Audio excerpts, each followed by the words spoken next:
So, sh- I guess start whenever you're ready. All right. So for everybody who doesn't know you, if you can just give me like a quick synopsis of where you're originally from and how you got to Arizona. And I know I did a little bit of research on you and you got into the medical field because of something that happened with your father. So I'll leave the floor to you. Yeah. No. Well, first of all, a privilege and a pleasure to meet you. And thanks for inviting me onto your podcast. I think it's just really cool, and I think it's really going to be fun. And I'm looking forward to it. So, I'm a heart surgeon, and I kind of wear two hats. One is to do heart surgery, but I also do heart failure. I do artificial hearts, and I do artificial intelligence, and that's the other thing that I do. I wear the other hat. So what really started me going down this trajectory was um, my my uncle actually started having lung cancer, and then my dad had lung cancer, and they were brothers, and they had two different types of lung cancer. And one of the consequences of having a cancer is that your heart also um, spins off in different directions because it has to deal with the craziness of the cancer.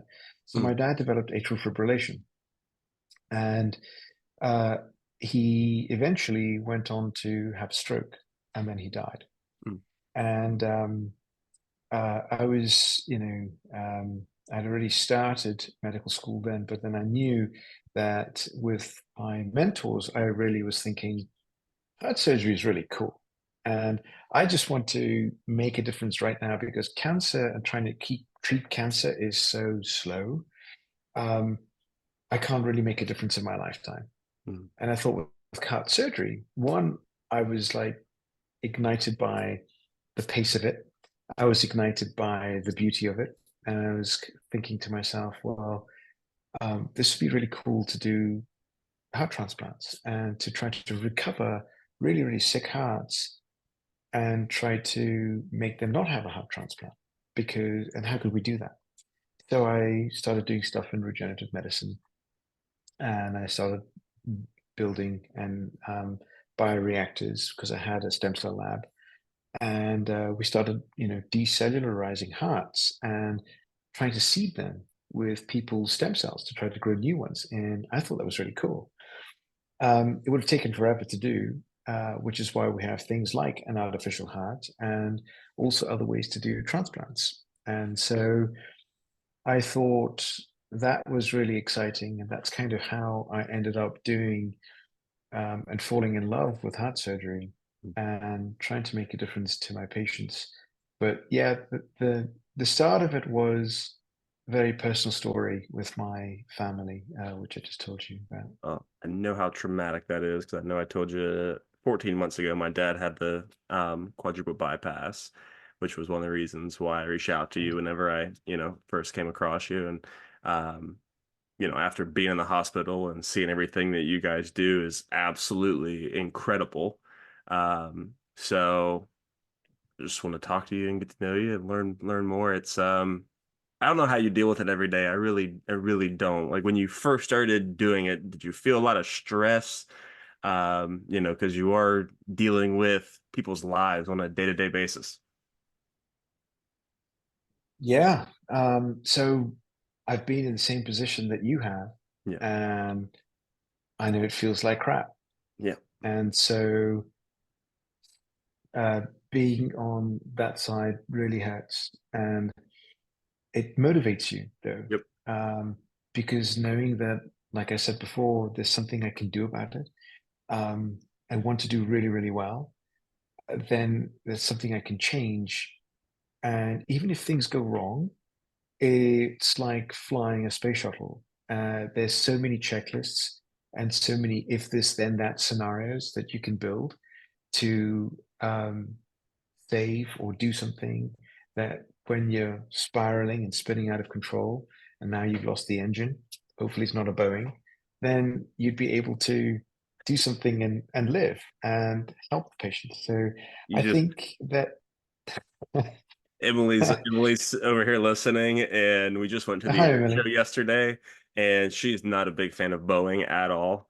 And there's a big Boeing plant here in Charleston, South Carolina. So during the air show, they have all the Boeing planes out, and Yeah. just as we were walking by one of the Boeing planes yesterday, Emily's like, "Ugh, Boeing." Well, it's really sad, but It just like is. a Boeing plane, you've got to start off really well knowing every single bolt that's on the plane or Yep. that should be on the plane, Yep. and every single door that opens, but also make sure that your crew and your team is really, really good.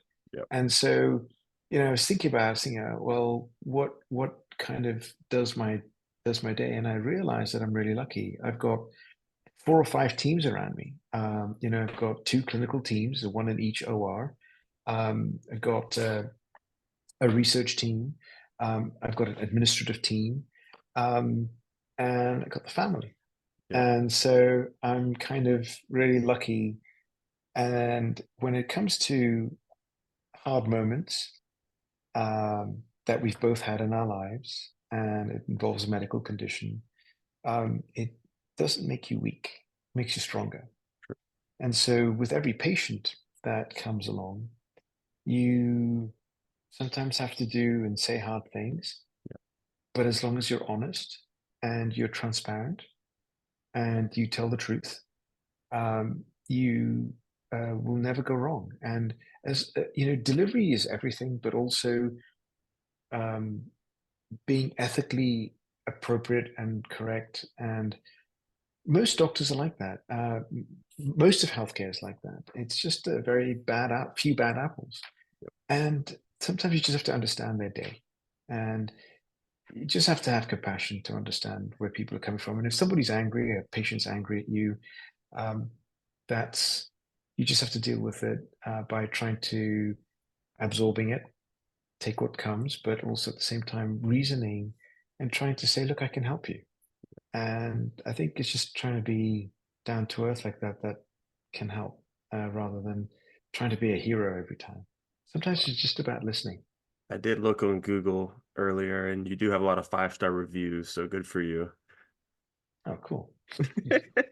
Thanks. Uh, that's one of the reasons why I wanted to do, this podcast with you is because, since COVID started 4 years ago, there's been such a disconnect, I feel like, with the medical field um, and people is there's been a lot of mistrust. And I know talking to you and talking to Dr. Chandra, it's just you really see when I talk to you two how compassionate you guys are and how sincere you guys are, truly just about helping people. And I know that there is a lot of doctors out there, nurses who they truly do care and they don't just view people as a dollar sign, but as a real life person that matters, even though you don't know them, you've never seen them before until this moment, but they do matter. Um, so how do you think that you can kind of build that disconnect? I mean, have you felt that disconnect? Because from my side, I've have felt that little disconnect a little bit. And if so, how do you think that you can kind of close that gap a little bit? Yeah, that's a good observation and a good question. Hmm. I think that there has been a definite disconnect. And I think, how COVID rolled out was also a little crazy. How we were made to do the things we did in hindsight, we probably wouldn't have done from very large studies that have come out. And, mask, no mask, double mask, all of that silly stuff. But I think that lost trust. I mean, I lost trust. I lost faith Yeah. um, in some of the things I was hearing. And so you always try to default to science and you try to look at the data and you say, well, what's the truth and what's the evidence? And you've also got to rationalize in your mind what's honest, how you can make a difference, but also how you've got somebody else's life in your hands, like your family, and you're responsible. Um, what would you do that would cause the least amount of harm? And I think sometimes you've got to just think, well, is this sensible to do? But sometimes when you don't know about, new technology like vaccines and um, trying to understand what that would do to your genome and manipulate it, is now coming out. And so, you know, all the studies do show that you do get, an extra pro-inflammatory response. So there are people who get pericarditis or have heart attacks more predominantly after getting certain types of vaccines. And that's obvious, that's out there, it's in the literature. So now you reset your point of normality at what you say to patients. And I think you've got to always come out with the truth, and whether it's good or bad. And you've got to deliver it in the right way to then, like, saying at the end, well, if this was my family member, what would I do? And as long as you can ground yourself on that level, then I think that's the honest way of doing it the best you can every day, to go to sleep with a clean conscience and to know that you didn't hurt anyone, and um, that kind of responsibility that you have, you can also, there's also good people to share that with, that burden. um, and sometimes I try not to bring that home to my family because they have enough to deal with, but it's important. Well, what do you do to try and keep your mind right? Because you kind of are on call at all times and you're in high stress situations all the time. So, I mean, how careful are you with your diet? Are you even allowed to, do you even allow yourself to drink ever? I mean, walk me through that. How about I walk you through my day, and that just Okay, I would gives you love to hear that. answer you through some of that. So, um, a typical day starts about 4 in the morning, Mm, and I think it's really important to meditate, because if you don't center yourself or ground yourself, it becomes harder to not deal with complex issues in a very calm way when you've got to be focused. And I think, I think it's also important to. I'm definitely about doing strength training. I'm definitely into a Mediterranean diet because of all of the micronutrients. Um, Now, do you have a I, gym in the hospital? I mean, are you working out at a normal gym or no, at home. Yeah, oh, I kind of at got home? fed up of going to, because I kept on paying for gym memberships and just never went. So I was like, oh, well, That's pain in the ass. so you're the person they're counting on just to make money, Yeah, not use exactly. the equipment. And, it's about having some self-respect, but also I think that's probably the most important time in the day where Yeah. I've got for myself. And that's when I've got time to plan and create. And probably from about 4:30 to about 6 is my most creative time and my most productive time. And so I actually start morning meetings at about 6, but not after having a cup of coffee with my wife. And I think just that solitude with my wife, and listening to her and what's going on with her day, makes it me feel a little bit more human, Yeah. that my problems aren't that big. um it's kind of, what does she want to say and how amazing she is, and just appreciating that. And then we just make breakfast for the kids, because we've got 4 kids, and each of them have uniquely amazing personalities. And I take them to school. I try to make, I delay cases. I could tell the OR team to wait. My partners may get pissed off, but frankly, I don't care, because my family comes first. And if I'm late because I spent an extra 5 minutes, which I probably would never get back from with my kids, then so be it. Yeah. But that's what I do. And then the day starts. The fire of all the teams calling starts, and I think that's kind of nice, because that's electric, and the engine is started, and of your day, and you've got to deal with patients that you operated on And so there's people calling me about how they did overnight. And then I'm planning on focusing on really that patient in that morning, that first case, getting there on time and being respectful and courteous to being there on time is important. So I time block. If that's you want to know is one of my secret sources, that's one of my secret sources. And I think having an administrative team that says who police me and say, no, you need to be here, you need to be there, you need to be in the clinic at 1 o'clock, and please don't be late. Um, and I feel if I am, then I'm disrespecting the team and the patients, and so I feel quite guilty. And so I try to be on time, and that kind of sets me up. But when we start in the operating room, that's like the fun part of the day, and that's kind of where I can, it's my safe area, and Okay. I can have fun. I can listen to music. I don't dance like you do, but I have a lot of fun. I really enjoy the music in the operating room, and so does the team. And it's like pretty cool because we have fun. Well, whenever I first, started telling some people that we were doing this podcast, they were like, "I swear to God, if it's just you teaching him how to dance on Zoom, I'm gonna be so mad." I was like, "Yeah," I was like, "I'm gonna teach Dr. Khalpey and his wife how to dance live on Zoom."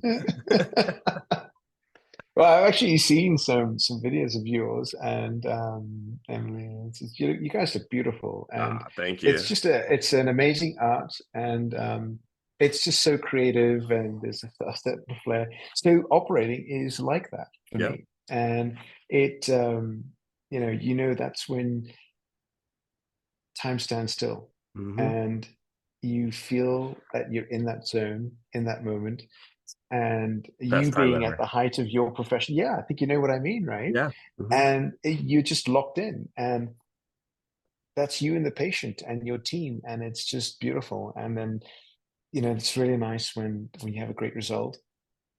It's really cool also when you use cool tech, because I do a lot of robotic stuff, and We're gonna get that's kind of there. fun. Yeah, and so I think um, then you have 2 or 3 cases that day, and then I always try to make it home for dinner at about 7, because I think I may get into trouble. But I also feel there's that moment which we don't have a lot of family in the US, and most of the family is in London, in Asia, in Canada, and Australia, and in Africa, in South Africa. And I think that it's important because most of the memories that I had as a kid was spending it around the dinner table, where we could be ourselves, we could interact with, it's how the relationships grew, and it's how you bond. And I think that that's what's missing today, is that people don't talk to each other. And you can sit there at a restaurant, and this will tell you, well, that you can sit there and you see a beautiful couple, but literally my wife will always tell me, well, they're on their phone and it's not really going out. And look, I would appreciate a fight rather than just the silence of somebody else being cataclysmically enveloped and in just in their world with their phone. And so I think a phone is a bad thing, but I'm unfortunately chained to it because it's like my pager. Yeah. But it's also my portal into the world to doing things that could be creative. So I think it's fun. I hope that tells you a little bit about who I am. Yeah, no, absolutely. It's tough finding that balance with the phone, especially, being a content creator like we are, because it's a job, you need it, you have to have it, but you also have to like literally just tell yourself at certain points, just put the phone down and like live life. And I've really tried to focus on whenever I go to concerts, or any sort of events, I just try and tell myself, like, don't look at your phone, just take in the moment and enjoy it. And it really kind of makes me sad when you go to concerts and everything, because everybody's just sitting there living through their phone the entire time. So I don't know. Hopefully, I think we'll eventually get back the other way and people just start enjoying real life for what it is. Yeah. So something I read earlier that I was very intrigued about. So you came to Arizona in 2012, and you're known for your work in artificial intelligence. Um, how long has that been used? How long, like what year did it start to develop that medical professionals were using artificial intelligence to help with their careers? So I think um, there's something that made a difference in the 1970s and 1980s. It's been that Is some, long. yeah, it's actually Oh, something wow. called mycin, Mm, where you know, all the antibiotics. It was an app or a program at that point in time where you would choose the correct antibiotics for the right condition. mm, And so you imagine the encyclopedias, right? And like Wikipedia, all sliced and diced and refined so that you'd ask one question, but really it was just about what antibiotic that you would use. mm. And so that was the first time I think it was used to help doctors and physicians make a better Okay. decision. And that's kind of what I call a little bit more intelligence based on experience and use. And so that kind of started in the 70s and Mm, 80s. And then it evolved to Stanford really pushing the limits of how we can use it as a tool. Um, and then I think, you know, 2 years ago when ChatGPT came up, AI just grew up and we started thinking we're invincible using generative AI platforms. And, you know, of course, there's problems like hallucination um, and rutting and things that we can't really explain because they're black box systems where they've been trained on tons and tons of data, but nobody understands why they're coming up with these answers. mm, And you know, Facebook came up with a story where they had two systems talking to each other, and then they developed their own language, but it was actually under controlled conditions um, that they were talking to each other, and they actually understood each other more than anyone else. And then everybody got worried and saying, "Oh my God, we're creating HAL from Space Odyssey 2000," and once so it kind of got killed. But I think what's going on now with artificial intelligence is people are building and seeing that life is not binary and it's not a statistic either, and it's not black and white. There's a big gray. That's the real world. And what would be cool would be to develop systems in each platform. For example, waveforms, digital imaging, um, 3D structure, function, um, electronic health records, and put that all together. And these multiple modes will all be agents talking to each other. And it's mm. something that's new that's called agentic workflows and agentic workflows. And think of several of those layers being chat GPTs, except talking to each other with the same language and now coming up with better ideas, better waveforms. And that becomes more quantum like.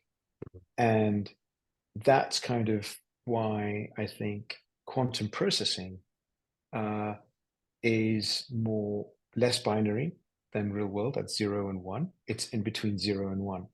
And that real world of gray is us in the front line. And I think if we can bring that to the bedside and to people making decisions for patients and health ecosystems, then we can change everything. And that's kind of what I'm really working on. Okay, that's a lot to take in. What is the difference between regular AI and quantum AI? So regular AI uses things like GPUs and CPUs, which is think of NVIDIA, right? Those chips are pretty cool. Mhm. And so like gaming and everything that's using GPUs and CPUs.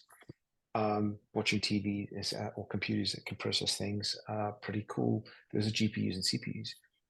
Quantum AI is like a trillion times faster. It's a trillion times with more resolution.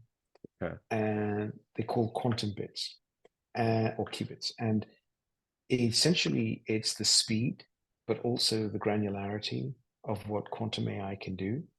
So I think it's important to have both.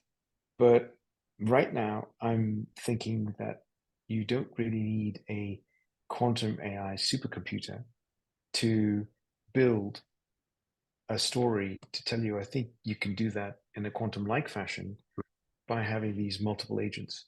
And I think that's how I think we're going to move faster in the game because a quantum computer costs like maybe $1 billion.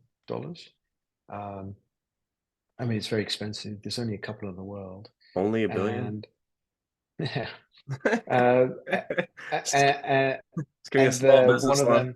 them, I know, right? And so the Cleveland Clinic has got a quantum computer, and I think that's really cool because they're forward thinking. And I've got a lot of friends at the Cleveland Clinic, and I'm hoping that we'll be collaborating with them. So, just like anything else in life, you think that over time it'll start to get cheaper and be more accessible? How far away would you think that that probably is? 5, 10 years? It feels like a week in the world of AI and processing feels like a year that you've progressed. Yep. So I think, you know, uh, by the way, I don't think that the iPhone has really progressed. It's just iterative, and the iPhone 15 will be the same as the 16 or the 14 that it was. Prices keep And going up so though, and then they change the I paper know, on you. I know, and it gets so annoying. And what more? I think you've got to ask yourself, well, how much value am I going to get from the problem that I'm trying to answer, and can I use what's there to help me? Because think about it, right? It's not necessarily about the speed, but it's about how we approach problems, and how can we think more creatively to get that problem sorted out, and how can we scale to affect millions of lives? Yeah. Well, cost is a big factor. And I think it's important to factor that in because whether it's North Carolina or whether it's Arizona, um, you're still going to have patients who are sick. Yeah. And could I change that? Could I make it better? Can I improve it? And I think it's about really just the granularity of the problems and answering all those little problems to get critical mass to create something bigger is what I'm trying to do. So, and it's just one person with a lot of small teams, but working with industry, working with um, big companies does help you to, if you can articulate the problem and you can say, look, we want to make a difference, but we can't do this alone. We've Yeah. got to do this together. And you've got to drop the egos and shoulder some accountability. Yeah. That was a question for you that I didn't have it. You believe you do have to work together with a lot of people, so you already answered that. Um, what was I going to ask? So, how do you have time to use this AI and study all that while doing everything you're doing and kind of plan for the future? And how did you even learn how to use AI? Well, it started off when I got pissed off, and I got so frustrated by asking um, some people to do things that to do some coding, and it was like I speak 7 languages, and I thought, well, I'm so frustrated that I can't articulate in their language. I got pissed off with myself that I couldn't articulate what I wanted Mm, uh, and they couldn't understand what I was saying. So I said, it's just a language issue. mm, So I taught myself how to code. And I said, I'm going to learn Python. I'm going to write my own code. I'm going to write my own scripts. I'm going to build my own app.